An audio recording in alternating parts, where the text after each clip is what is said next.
Welcome back to Talking Fire with the Fire Detection Industry Association.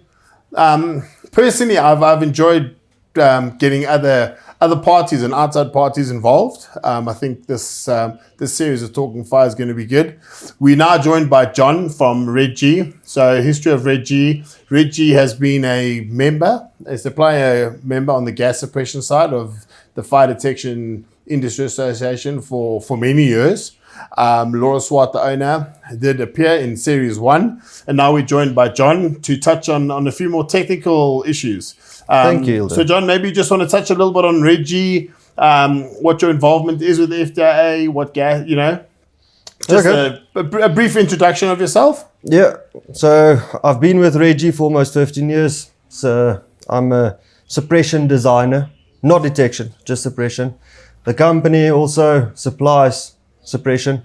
We supply your inerts, HFC 227, FK, and carbon dioxide. And we design those systems to make sure that they are used in the right applications throughout the industry.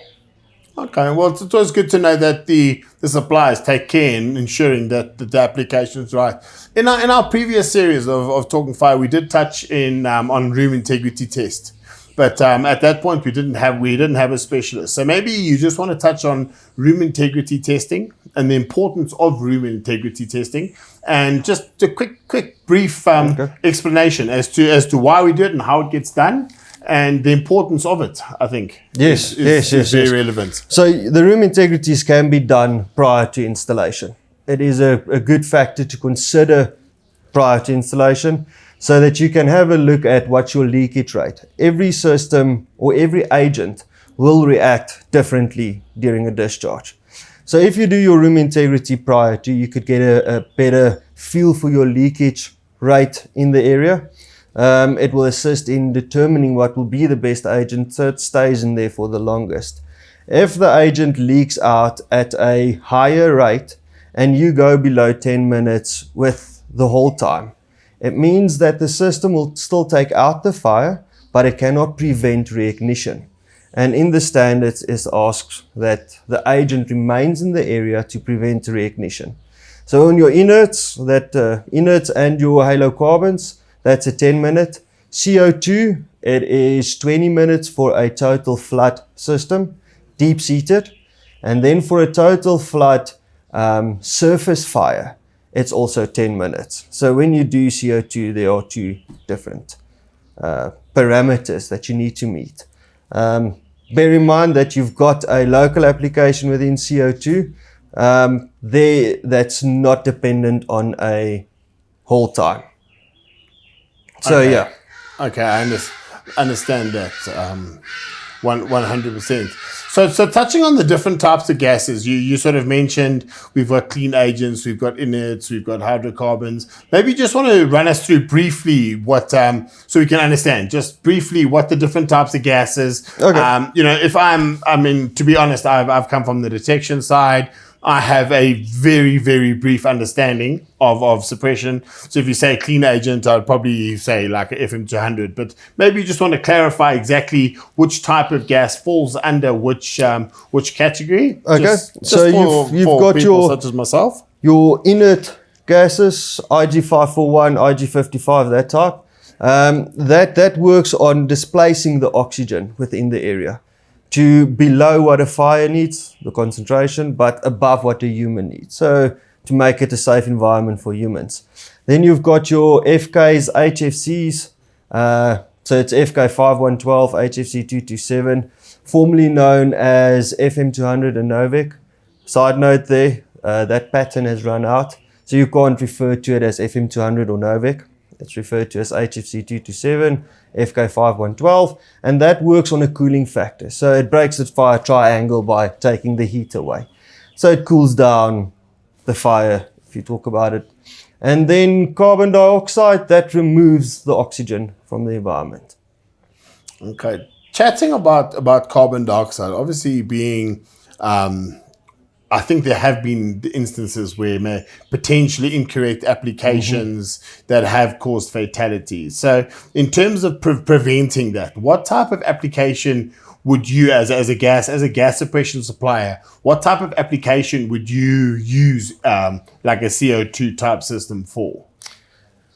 Unmanned, always. Unmanned. If it's a manned area, you can't go CO2. So it's unmanned areas, and CO2 is the only suppression agent that can be used in a local application. So if we say local application, it's like a transformer standing outside, no walls around it, no enclosure around it, and then you use the liquid phase of that agent as your extinguishing medium.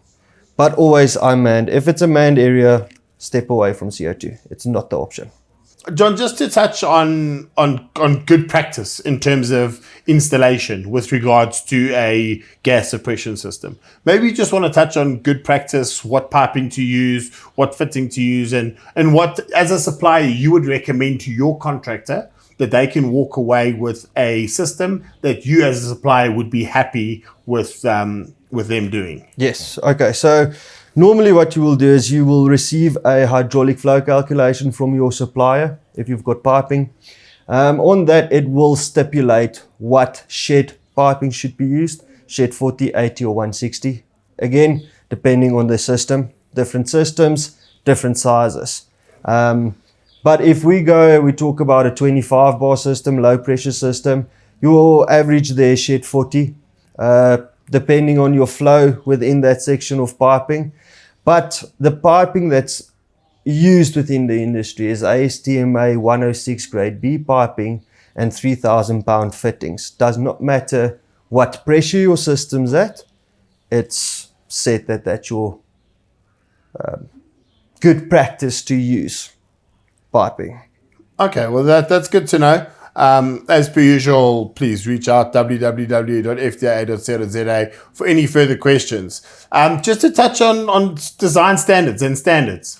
What standards need to be followed in terms of gas suppression? So I know, for example, from the detection side, we follow like 246 with regards to the detection criteria and electronic storage. Yes. What gas standards would you say are relevant? And maybe you just want to run us through a few? Yeah, if you don't mind, I'm going to use my cheat sheet for that. No, 100%. But it's for all your clean agents, it's SANS 14520 part 1, that's your general part, and then there's sub parts for it. For, let's say, your FK 5112, that will be part 5. Your part 9 will be for the HFCs, part 15 for the IG 541s, but you need to read all of those in a whole. You can't just separate it. So you need to look through your first section of it. Then you've got SANS 306 part 4, that's for CO2 only. And then your SANS 369 part 1 and 2, that's for your electrical and manual actuation for gaseous suppression systems. So that's the standards that we normally use. There will be some others for the aerosols. Unfortunately, I don't have that information. We don't work with those, but there are standards for those as well, yeah. Okay, we will be touching on aerosols, but yeah. Well, John, thank you for your time. I'm certain that we will do another video with regards to any questions coming back. Thank you for coming out.